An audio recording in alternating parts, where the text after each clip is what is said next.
Hello friends, welcome to my TET class. Friends, आज हम देखेंगे त्रिभुज पे आधारित कुछ कॉन्सेप्ट है जिन्हें हम समझेंगे।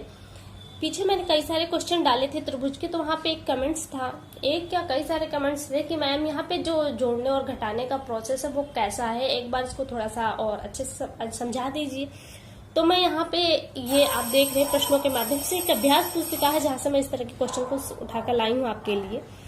यहाँ पे आपको इस त्रिभुज में एक कोण दिया होता है, आपसे दो कोणों का मान पूछा जाता है। कभी दो कोण दिए होते हैं, एक कोण का मान पूछा जाता है, तो वो कैसे आप निकालेंगे। तो देखिए, त्रिभुज चाहे आपका कैसा भी हो, जैसे मैंने आपको बताया था त्रिभुज को हम दो भागों में दो तरीके से पहले बांटते हैं। कैसे? एक तो कोण के आधार पर और दूसरे भुजा के आधार पर।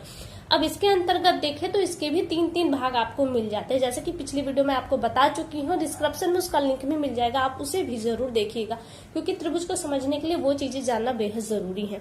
जब आप इन चीजों को जान लेते हैं तो चाहिए आपका कोई सा भी कोण के आधार पर त्रिभुज बना हो और चाहे भुजा के आधार पर, आपके जो भी त्रिभुज आपके सामने होगा उन तीनों कोणों में, अब देखिए त्रिभुज में तीन कोण बन रहे हैं, तो इन तीनों कोणों का जो योग होगा वो 180 अंश ही होगा। चाहे इसमें कोई समद्विबाहु त्रिभुज हो या विषमबाहु त्रिभुज हो या समबाहु त्रिभुज हो, इन तीनों त्रिभुजों में जो कोणों का मान होगा वो 180 अंश ही होगा। जैसे आप यहाँ पे देखिए, यहाँ पे दिया है 75, 65 और 40, इनको आप जोड़ दीजिए। 75, 65 और 40, उनको आप जोड़ेंगे तो आपको 180 अंश ही मिलेगा, इससे कम या ज्यादा नहीं मिलेगा। लेकिन बात ये है कि मान लीजिए आपसे ये 40 अंश का कोण छुपा दिया गया और आपसे पूछा जा रहा है कि ये तीसरा कोण, मतलब हमने जो कोण सी छुपा रखा है ये कितने अंश का है। तो आप क्या करेंगे, 75 और 65 को जोड़ देंगे। 75 और 65 को यहाँ पे आप जोड़ दीजिए, 5 और 5 10 की 0 हो गया, यहाँ पे 7 और 7 14, कितना हो गया, 140 अंश आ गया। हमने जब इन दो कोणों को जोड़ा तो इन दोनों का योग कितना आया, 140 अंश आया। और कितना होना चाहिए तीनों कोणों का योग, 180 अंश। अगर दो कोणों का मान 140 अंश है तो 180 अंश जो तीनों कोणों का योग है, अगर 180 में से हम 140 माइनस कर देंगे तो हमें क्या मिलेगा, आप जानते हैं 40 मिलेगा। और आप देख रहे हैं कि यहाँ पे 40 कोण का मान दिया हुआ है। वही प्रोसेस है, मान लीजिए आपसे 75 का छुपा लिया जाता है या फिर न दिया गया हो, आपसे कहा जाए कि एक कोण 65 अंश का है और एक 40 अंश का है, तो तीसरा कोण कितने अंश का होगा। तो आप क्या करेंगे, 65 और 40 को जोड़ देंगे, कितना आएगा 105, 180 में से माइनस कर देंगे तो आपको मिल जाएगा 75। जैसे कि एक प्रश्न बनता है यहाँ पे दे कि आपकी एक त्रिभुज है जिसकी दो भुजाएं बराबर हैं। तो जिस त्रिभुज की दो भुजाएं बराबर होंगी उसके कोण भी, जो दो कोण होंगे वो बराबर होंगे।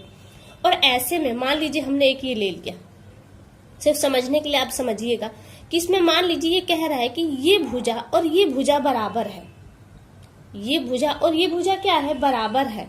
तो इसमें दो कोण ऐसे होंगे जो बराबर होंगे।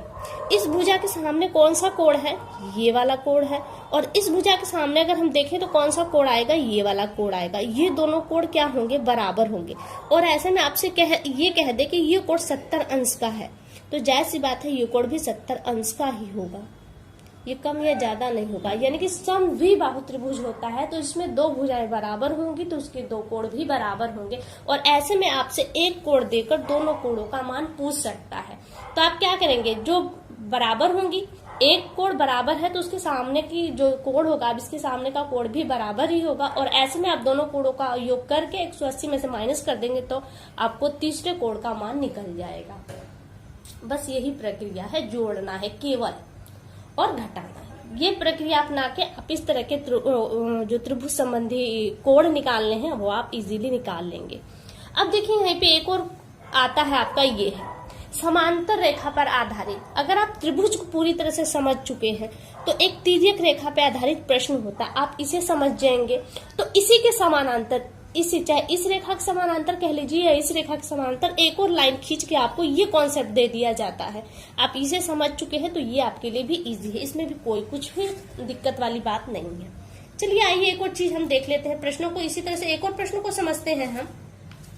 यहाँ पे देखिए एक और प्रश्न है, ये देखिए प्रश्न को एक बार पढ़ते हैं हम। यहाँ पे दी गई आकृति में यदि त्रिभुज APC, A, P और C, ये यानी कि ये जो त्रिभुज है समानांतर है किसके, एक ये त्रिभुज है इसके समानांतर है, तो BPC का मान ज्ञात कीजिए। BPC का मान ज्ञात कीजिए, यानी कि आपसे ये पूछा जा रहा है क्या आप निकाल सकते हैं? निकाल लेंगे। कैसे? पहले आप त्रिभुज के कॉन्सेप्ट को देखिए। आप देखिए कि एक बिंदु पे कितने अंश का कोण बनता है। एक बिंदु पर 360 अंश का कोण बनता है। इसे हाफ कर दे, यानी कि एक पड़ी रेखा पर अगर एक बिंदु पे हम कोई कोण बनाए, अगर ये इतना बनेगा और ये कितने का बनेगा, ये 180 अंश का। यही 2 पॉइंट ही है जिससे आप इस तरह के सवालों को सॉल्व कर लेंगे। अब आप सोच रहे हैं कि यहाँ पे त्रिभुज के अंदर का तो आपने जान लिया कैसे निकलेगा। आप इन दोनों का योग कर देंगे, 180 में से माइनस कर देंगे तो आपको ये मिल जाएगा। लेकिन अब इसका मान कैसे निकलेगा?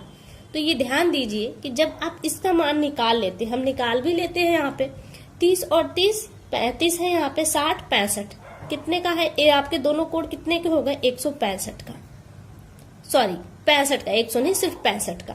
और कितने में से माइनस करेंगे? 180 में से आप माइनस कर देंगे तो आपको क्या मिलेगा? 10 में से 5 गया 5 और यहाँ पे 1 और 1, यानी 115 अंश का। ये कोण कितने अंश का है? 115 अंश का। आप जानते हैं कि एक पड़ी रेखा पर एक बिंदु पर कितने अंश का कोण बनता है? एक पड़ी रेखा पर एक बिंदु पे कितने अंश का कोण बनता है? 180 अंश का। तो यहाँ पर भी टोटल कितने अंश का कोण बनेगा? 180 अंश का। अगर 115 अंश हमें यहाँ मिल चुका है तो 180 में से हम 115 माइनस कर देंगे तो हमें ये कोण मिल जाएगा। तो अब वही चीज प्रक्रिया तो हमने यहाँ की है, समझ लीजिए, या फिर अलग से इसको घटा बढ़ा लीजिए तो हमें फिर ये कितने अंश का मिलेगा? ये 65 अंश का मिलेगा। अगर ये 65 अंश का है और समानांतर त्रिभुज होने के नाते ये कोण 65 का है तो ये कोण भी कितने का होगा? 65 अंश का ही होगा। और तो 65 और 65 ऐड कर दीजिए, कितने हो जाएंगे? 120 और 130 अंश, यानी कि ऑप्शन डी आपका यहाँ पे सही होगा। बस इतनी प्रक्रिया ही आपको आजमानी है और समझना है। चलिए एक और प्रश्न लगाते हैं हम। थोड़ी सी दिक्कत हो रही इस प्रश्न को दिखाने में। देखिए आकृति में ए बी समानांतर है सी डी। ए बी ये रेखा है और सी डी ये रेखा है। इसमें ए बी ओ 60 अंश है, ए ओ बी 20 अंश है, ओ डी सी, ओ आपका कहाँ है? ओ डी सी आपको बताना है कि यानी कि ये वाला आपको कोण बताना है।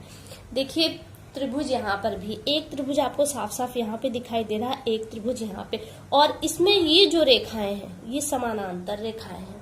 और समानांतर रेखा पे जब कोई तिर्यक रेखा काटती है संगत समानांतर कोण के आधार पे आप कई सारे कोणों को निकाल लेंगे। खैर वहां से छोड़ दीजिए, एक बार यहाँ पे आ जाइए। इस तरह की जो आकृति बन रही है यहाँ से आप देख रहे हैं समान आकृति है।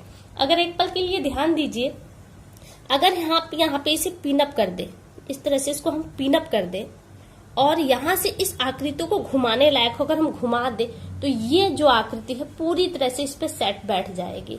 आप समझ सकते हैं ये रेखा बराबर ये रेखा होगी, क्योंकि इस कंडीशन में जो रेखाएं होती हैं ये बराबर होती हैं और ये रेखा बराबर ये होगा। यानी कि इसको जब हम डायरेक्ट इसको ऐसे ले जाके इस पे ऐसे बिठाएंगे तो एकदम परफेक्ट बैठ जाएगी। तो ये कोण बराबर ये कोण मिल जाएगा, यानी ये भी आपको 20 अंश का मिल जाएगा। और ये कोण कहाँ पर जाएगा? यहाँ पे जाएगा। और ये कितने अंश का है? 60 अंश का है। आपने यहाँ से इसको समझ लिया। अब ये कोण पूछा है आपसे, यहाँ तो दिया नहीं है, तो आप क्या करेंगे? एक त्रिभुज के पैटर्न को अपनाएंगे। 60 और 20 कितने होते हैं? 80 होते हैं। और तीनों कोणों का योग कितना होता है? 180। 180 में से 80 माइनस कर दिए, बचा क्या? 100, यानी कि डी कितने अंश का कोण है? 100 अंश का कोण है। यहाँ से ऑप्शन कौन सा सही होगा? ऑप्शन ए आपका यहाँ पे सही होगा। तो फ्रेंड्स जोड़ने और घटाने का जो पैटर्न है आपको बस इसी तरह से इस्तेमाल करना है और आप त्रिभुज से संबंधित या फिर तिर्यक रेखाओं पर आधारित जो प्रश्न हो या यहाँ पे जो आप जो प्रश्न देख रहे हैं इस तरह के प्रश्नों को सॉल्व करने में आपको काफी हेल्प मिलेगी। तो फिलहाल के लिए केवल इतना। अगली वीडियो में आपसे फिर मुलाकात होगी, तब तक के लिए नमस्कार।